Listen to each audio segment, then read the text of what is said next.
Hi, this is Gary Bowles, based in San Francisco. I'm really excited about bringing big ideas to people inside organizations, and I'm really honored to show you these videos by John Hagel and John Seely Brown. Enjoy.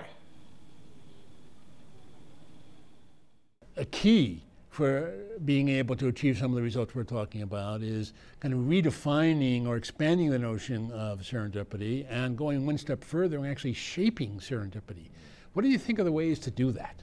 Our sense is that serendipity is an increasingly important activity or event in the sense that increasingly in this world we no longer even know what to look for or to ask for. So unless we create environments and ways to unexpectedly encounter people and ideas that we weren't even aware of, we're going to be increasingly vulnerable to the changes going on around us. So in a sort of way, curious way, this actually says the Google approach in terms of helping you find anything you want only works when you know what you're looking for. Exactly. So it's a really powerful tool if you know the question to ask or the person to look for. That's great. But the question is, when you don't know, how can you increase the likelihood of these unexpected encounters? And the problem is that most people, when they think about serendipity, think about it as pure luck. Right. And at best, you get the notion of a prepared mind so that when this pure luck happens to you, you will be prepared for the opportunity and be able to address it to its fullest. Our sense is there's another opportunity, which is to shape serendipity in significant ways through choices we make, both in terms of where we go and what we do in those places. And I think that that's really the opportunity that's missing. And some of us intuitively are doing this. So, for example, I think one of the big issues that we've talked about is the paradox of the flat world versus the spiky world. Tom Friedman, very eloquent, saying location no longer matters. You can be anywhere and just plug into this digital network, and you're as good as being anywhere else.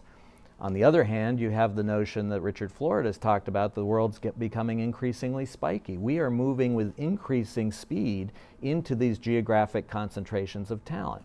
Why would that happen if the world is flat and location no longer matters? Well, intuitively, I think most of us realize as we move into these spikes that by moving to locations where there's a concentration of talent, we're going to have a much higher likelihood of running into people that we weren't aware of, but who are addressing similar issues to the ones we're addressing. So if I'm a software engineer and in Dubuque, Iowa, I'm much less likely to run into other software engineers than if I'm here in Silicon Valley. Right. So it's more than actually just running into software engineers. You may actually run into a hardware engineer that suddenly is working on a new kind of a chip that actually would transform how you think about the algorithms you're trying to build to solve this type of problem. So in these spikes, you often find the ability to cross boundaries much more easily because you got this social connection around a soccer match or something like this. It brings quite different points of view together. Right, or you could run into a marketer who's talking about this unaddressed need that executives have in enterprises that suddenly trigger this notion of a fundamental new application that you could develop. So you're absolutely right, it's this cross-fertilization that occurs in very unexpected ways. And as the world is becoming less and less predictable and accelerating in change, I would expect this is going to become increasingly more important. Yes. And in fact, it's one of the interesting patterns we've seen is in areas, edgy areas where there's new innovation rapidly occurring, you tend to see a proliferation of conferences as well. And what are these people doing? Well, they're coming together and they're not sharing charts of data analysis. They're telling stories to each other. And they're encountering other people that they didn't, again, know existed, but who turn out to be extremely helpful to them.